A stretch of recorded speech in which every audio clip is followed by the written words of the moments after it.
bonjour à tous.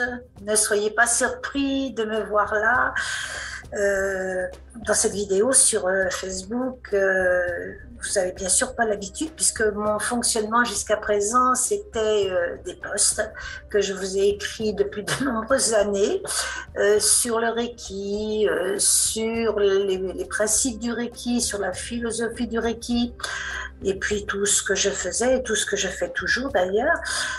Et donc je me servais des posts pour diffuser cet enseignement que j'ai envie de continuer toujours après mes formations, puisque c'est un suivi pour moi, c'est une façon de vous garder dans cette philosophie qui me tient à cœur. Donc comme depuis, vous avez dû le voir aussi, depuis un an, on va dire, il y a eu beaucoup de changements dans ma vie. Et notamment, bien sûr, sur le lieu d'habitation, mais c'est surtout aussi sur mon enseignement. Je me suis formée, je suis toujours maître Reiki Usui, mais je me suis formée à d'autres techniques que j'utilise aussi en complément et suivant le choix des personnes. Donc voilà. Donc ces changements vont aussi intervenir dans le sens où je ferai de moins en moins de posts écrits, mais que j'ai prévu de faire des vidéos très régulières, suivant le temps aussi, parce que ça prend un temps, mais je continuerai donc cet enseignement à travers des vidéos qui seront très courtes, vidéos entre 3 et 7 minutes maximum, qui traiteront bien sûr du Reiki toujours, puisque c'est ce que j'enseigne, c'est ma vie, vous me connaissez, vous savez que c'est ça, et donc je vous continuerai à vous parler donc de ce Reiki, mais aussi d'autres choses, de sujets qui me tiennent à cœur. Notamment cette semaine, j'ai envie de vous parler de la créativité. C'est un des sujets que j'ai traités sur mon deuxième livre, qui était vraiment pour mieux se connaître, pour aller dans le sens spirituel. Et donc la créativité, eh bien, c'est très très important, mais pas que au niveau d'être artiste. Si vous voulez, artistiquement, bien sûr, je connais aussi parce que ça a été une partie de ma vie, mais de créer sa vie, c'est vraiment prendre conscience de nous et de vouloir que notre vie nous ressemble. Voilà, donc ça va être le sujet de ma petite vidéo, et certainement que je vous en ferai une ou deux de plus pour continuer sur le sujet. Voilà. Donc, qu'est-ce que la créativité? Eh bien, c'est comme l'amour, comme la joie, comme la paix intérieure, et bien, ou comme bien d'autres choses immatérielles. Ça va nous donner, bien sûr, un sens à la vie, mais on ne l'a pas forcément en nous.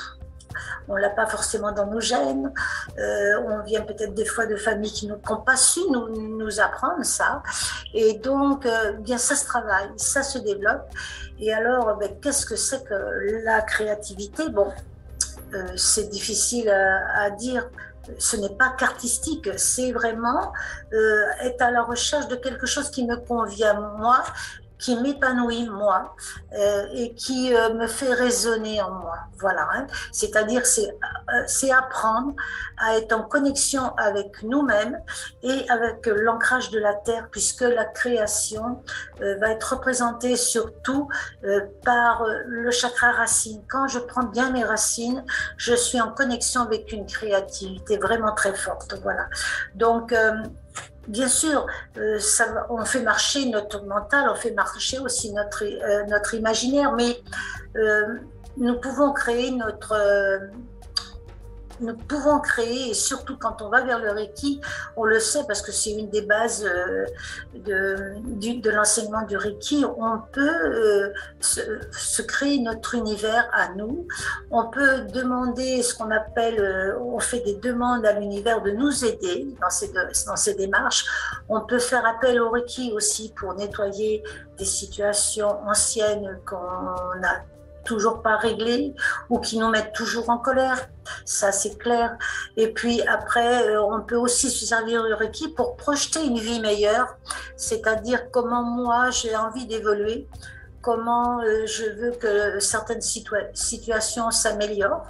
Et c'est vraiment à partir de ce moment-là que je prends conscience que je peux créer ma vie, que je peux nettoyer un certain passé et que je peux créer aussi la vie que je veux, eh bien, c'est vraiment être dans l'intention de vraiment mettre en place des choses qui nous conviennent. Voilà. Donc, c'est vrai que il suffit d'être dynamique, il suffit d'être intuitif, il suffit surtout d'être positif. Hein, et à partir de ce moment-là, je vais prendre conscience que je peux tout faire. Hein. Donc, si vous voulez, puis, comment dire, on peut être créatif même dans des choses qui nous embêtent. Hein. Quand on fait du ménage, surtout nous les dames, mais les messieurs le font aussi, hein, mais bien des fois c'est vraiment fastidieux, on n'a pas envie de le faire. Et si à un moment on prend conscience simplement du moment présent, eh bien je suis là, je fais ce que j'ai à faire, et plus je vais le faire en conscience, automatiquement chaque acte qu'on fait en conscience, c'est-à-dire du moment présent, où je suis au moment présent, automatiquement ça me mènera à une joie. Alors si je fais le repassage, que j'aime pas faire le repassage, bien sûr, je vais en prendre conscience, je vais le faire peut-être avec peut-être joie, si, mais c'est surtout que j'aurai un résultat, je serai contente que à la fin que ça soit fait. Donc on a toujours intérêt à faire les choses, que ce soit le repassage, la vaisselle, le ménage, d'avoir ce côté créatif quand on le fait. C'est-à-dire que automatiquement, le côté créatif nous emmène vers la joie, nous emmène vers ce côté positif de la vie, et donc on revoit les choses différemment. Voilà.